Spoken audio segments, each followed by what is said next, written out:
All right, so I wasn't gonna even talk. I didn't even know that any of this existed. By the way, this flavor right here. I didn't even know that any of this existed. I uh, I got home yesterday. I think it was like I don't know, like 8 or 9 or something like that, and I was just like wanting to make some food. I saw my messages. I got a voice text from a very big coach that I have not had a chance to listen to yet, and I will.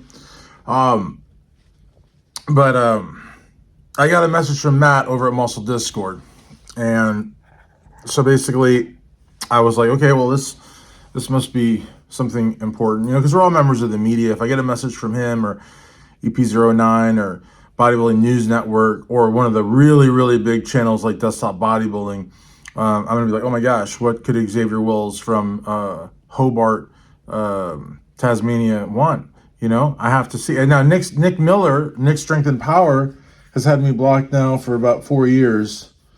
So it's unlikely that I would get a message from him. But if I got a message from Nick's Pokemon and Cards or something like that, I'd be like, that's Nick Miller.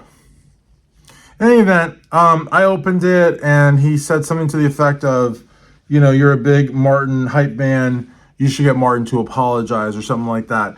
And so I went ahead and I just looked around the internet because I didn't know what he was talking about. And apparently Giles Tiger Thomas was, the reason I do that little pause is because tigers are like tough animals, and they tear up birds and stuff, and gazelles. They're not as jacked as lions are, but a tiger is it's a pretty big deal. And in any event, so apparently I had heard that Giles was convinced that Chris Bumstead should have won the EVLS Prague Pro last year. A point where I don't agree with him, and I don't really know Giles all that well. I'm not sure if he likes me or not. I don't think so, but we're cool. I've seen him at the Arnold. He does what he does. I do what I do. He worked for MD. He worked with AJ, and then they had some sort of falling out. I don't know what happened there. And then, they like him. He's like a David Bay. They like him, or like Frank Seppi. They like those guys.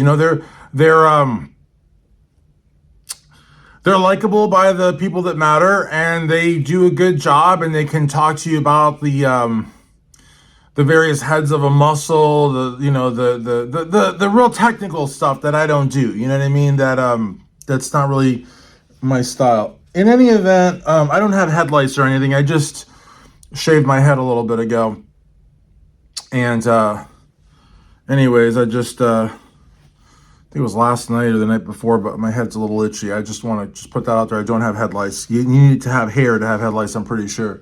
But he was apparently working the show this year at the EVLS Prague or somewhere. I don't know. I really honestly didn't even know that this was a thing. And I hope that the Muscle Discord guys aren't going to think I'm a sellout or, get all mad at me like they did when I took Jake Wood's side. And Jake Wood, it's not Jake Wood's responsibility. And I don't want to get into, the contractual obligations and licenses and all that, because that's way above my head. It's not like I'm a lawyer or anything. You know what I mean? The point is Jake Wood did a good thing, and I applauded him for it. And he reposted me on his page, which was really cool. And that's about it, But I first of all would never ask Martin or anybody to apologize to anyone, because an apology has to be born from the apologizer out of their heart, because they felt like they did something wrong, and they would have to apologize, not because. And I wasn't going to get into all this, but I wrote an article after. This is all because Matt asked me for Muscle Discord, and I appreciate it, because I would like to weigh in on this, but. To be honest with you, getting home, what's today, Tuesday? Getting home on a Monday night, after doing multiple things and, being exhausted and only thinking about wanting to eat dinner, to have, this, brought to me, I looked into it, and now, I wrote an article for ironmag.com, ironmagazine.com. I wrote an article for Strength Addicts, and I'm doing a video for YouTube because apparently a lot of people are talking about this. I was oblivious to it, but a lot of people are talking about it. I just don't share in the opinion that, for example, Ron Harris has. Now, Ron is what we would call in the law, a biased party. He's done a lot of work with Giles that predates MD. Giles was by his side after MD. They've got a great relationship. They've got a good rapport. It would be kind of like Bob and Dan, or Dave and John Romano, or, something like that. Hugh Downs and Barbara Walters, if you remember that lineup of 2020. So I don't think that Ron is going to come out swinging for Martin. But maybe he did. I don't know. I didn't watch. I mean, Matt from Muscle Discord sent me Ron's video, and I looked down at it. I'm like, this is an hour and 16 minutes. I don't have an hour and 16 minutes. I don't even have time to make my own dinner. So I didn't watch Ron's video, but I did watch some other stuff, and I do remember, like, last year and all that. But basically, the idea that Giles and a few others, they were going on and on about how Chris Bumstead should win. And in my article for Iron Magazine, and I believe also my article for Strength Addicts, I talk about how there are commentators that are outspoken, and then there are commentators that talk about the beauty of the physique and the flow and this and that. If you are talking about who should have won a show after the results come out, you're going to incur the wrath of people that you're saying shouldn't have won, or that plays higher than they should have. Because, hey, look, this is a very subjective sport. There's a lot on the line. And, it's bodybuilders are human. And the idea that bodybuilders somehow need to take abuse from the media, or, take it in stride, or you piss them off and they have to have a Coke and a smile, that's never been a thing. And it's not a thing. And it's not even a thing in the major sports like UFC. I mean, what's the guy's name? I think it's Ariel Helwani is his name. He's a really, really outspoken guy. He's come close to getting actually beaten up by some of the MMA fighters. I mean, like, his shtick is getting under their skin, but, he's at the shows, he's at the matches, I should say, and sometimes he comes into close proximity with them. See, that's the difference between being a troll, and I'm not saying that Giles is a troll, but he's not. Could he troll? I think yes. Why not? Well, I troll Nick, what's-his-face all the time. Now, here's the difference, though. If I see Nick Walker and I'm covering a show, that would mean I would be covering an NPC or IFBB Pro League show, which may happen in the future, may not. I don't know. And he said to me, Christian, I just want you to know your right eyebrow is shorter than your left. Your eyes are too far apart. You've got a really big nose. You don't have hair. You're fat. And I think you saw it in the video, you have ADHD, so that means that you're damaged goods.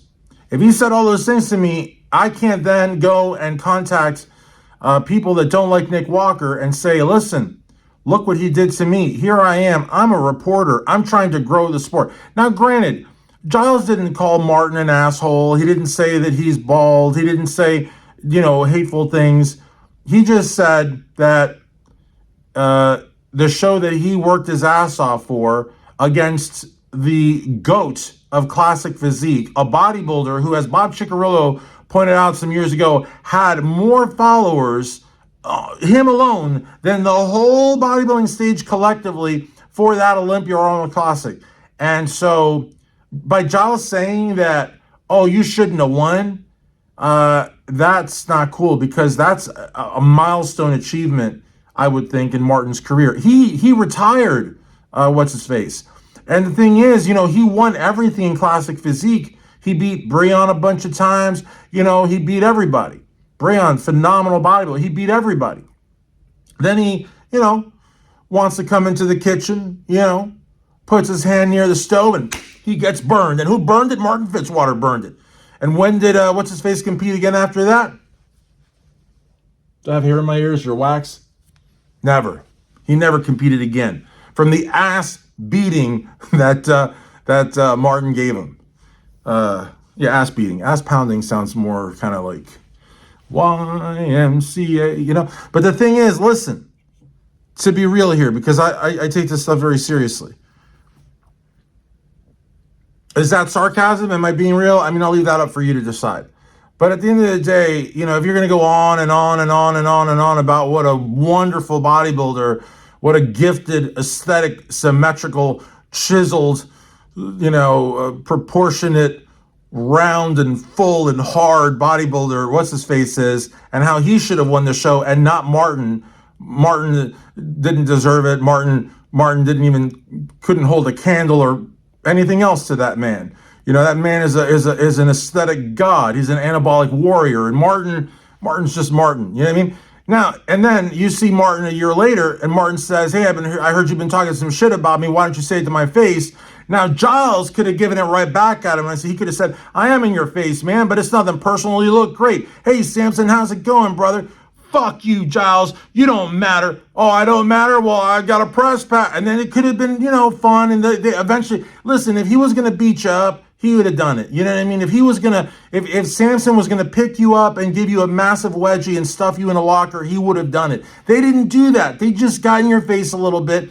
And then you are whining about having a $200 cardiologist bill and crying to Ron and crying to everybody else. And what? You're supposed to pressure now Martin to apologize to you? What, am I supposed to pressure Martin to apologize to you? Get the fuck out of here.